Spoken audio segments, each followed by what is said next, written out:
Assalamualaikum warahmatullahi wabarakatuh. Pemirsa Muslimah Rindu Syariah yang Allah rahmati. Kembali lagi dalam rubrik Muslimah Diri. Alhamdulillahi binikmatihi tatimus sholihat. Semoga kita tak lelah menyuarakan syariat meski berkali-kali ide barat coba menggugat. Sebut saja sebuah gerakan Kongres Perempuan Indonesia.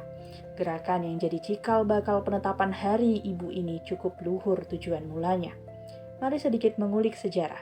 Saat Kongres Perempuan pertama kali diadakan, yaitu 22 sampai 25 Desember 1928. Yang disoroti tidak banyak, itu pun karena mengkritisi cara penjajah memperlakukan pribumi khususnya perempuan. Kepada pemerintah Belanda waktu itu akhirnya dikirim 3 mosi. Pertama, penambahan sekolah-sekolah untuk anak-anak perempuan, mengingat betapa terlarangnya perempuan kala itu untuk memiliki ilmu, apalagi mendapatkan pendidikan formal. Kedua, supaya pada pernikahan, pemberian keterangan tentang taklid atau janji dan syarat-syarat perceraian diwajibkan. Mengingat banyaknya pernikahan dan perceraian tanpa kejelasan dan masalah sosial yang menindas kaum ibu dan anak. Ketiga, diadakan peraturan sokongan untuk janda-janda dan anak-anak piatu pegawai negeri, yang pada intinya menyoroti masalah ekonomi. Tuntutan ini disuarakan mengingat betapa sulit mendapatkan keadilan di tengah keterjajahan. Namun seiring waktu, pergerakan ini seolah disetir sesuai kepentingan Barat, lalu geliatnya nampak menyerang ide Islam lalu mengusung feminisme akut dan menyebarkannya, termasuk mengagendakan berbagai proyek dari pusat hingga ke daerahan untuk membawa isu kesetaraan yang sesungguhnya sudah lari dari akar permasalahan. Namun sepak terjang gerakan ini akhirnya menuai banyak kritikan sebab semakin lama sangat kebarat-baratan dengan ide feminisme yang terus menggerogoti pemikiran kaum Hawa hingga tercerabut fitrahnya lalu menyebabkan hilangnya ketahanan keluarga. Tidak sampai di situ. Demi wujudkan kesetaraan gender, Kementerian PPA berkolaborasi dengan organisasi agama. Ini tidak tiba-tiba, bahkan sejak 2017 sudah didirikan Kongres Ulama Perempuan Indonesia atau KUPI yang berhasil mengeluarkan fatwa atas 3 isu besar, yakni kekerasan seksual, pernikahan anak, dan kerusakan alam. Secara umum, tentu tak ada yang salah jika seorang wanita menjadi ahli ilmu dan ulama. Toh, sah-sah saja, ulama perempuan berkiprah untuk menambah khasanah ilmu dalam dakwahnya. Terlebih, banyak hal seputar wanita dan umat lebih nyaman dengan keberadaan mubalighah, apalagi bersamanya menjawab problematika seputar perempuan dan keluarga. Kembali lagi, gerakan ini seolah ada yang mewarnai, sebab mosi yang awalnya mengkritisi 3 isu besar tadi malah tidak menghadirkan obat mujarab berupa penerapan Islam agar kejadian-kejadian itu tidak menjadi problem turunan. Akhirnya, gerakan ini malah ikut menyukseskan pola sebelumnya, yakni feminisme yang diperluas halus moderasi agama. Keberadaan agenda tahun ini dalam Kongres nanti akan membahas 3 persoalan besar terkait dengan isu perempuan. Pertama, aborsi untuk korban kekerasan seksual, kedua, sunat perempuan, dan ketiga, isu radikalisme.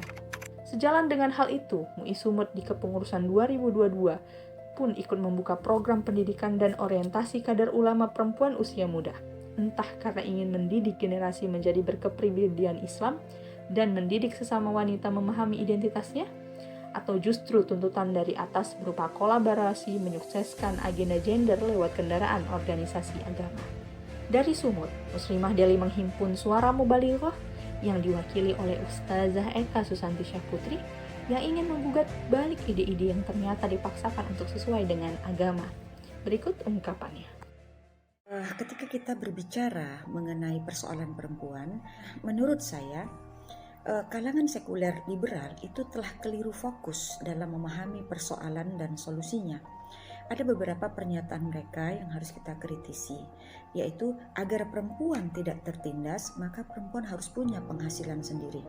Nah, agar perempuan yang menjadi korban kekerasan seksual tidak semakin tertindas, maka sebaiknya aborsi dihalalkan atau dilegalkan.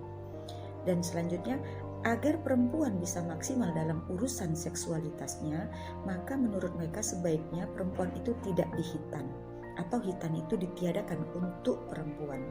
Nah, padahal seharusnya mereka memahami bahwa persoalan itu terjadi dikarenakan laki-laki dan perempuan tidak memahami hak dan kewajibannya.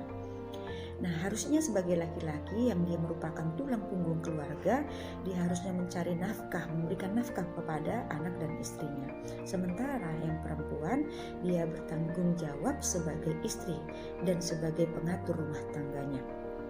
Nah, di samping itu juga negara harusnya memainkan peran untuk mengontrol dan juga memberikan sanksi kepada pelaku pelanggaran.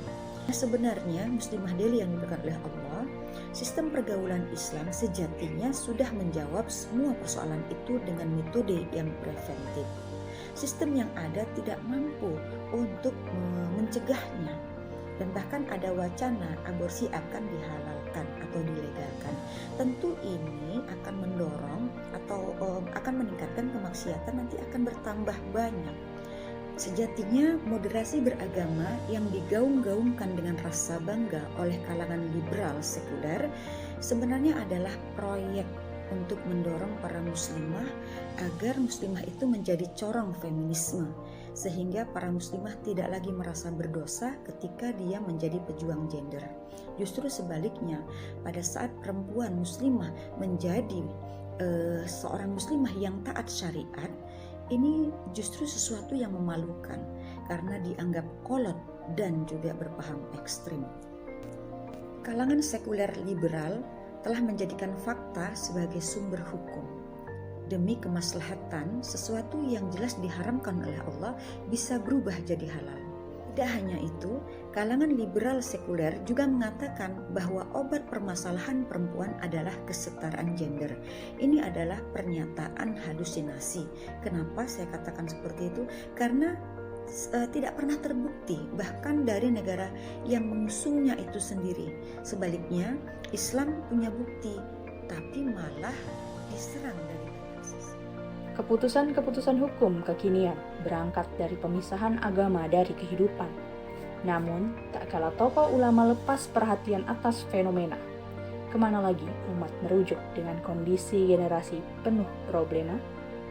Demikianlah Muslimah Delhi kita kali ini. Wassalamualaikum warahmatullahi wabarakatuh.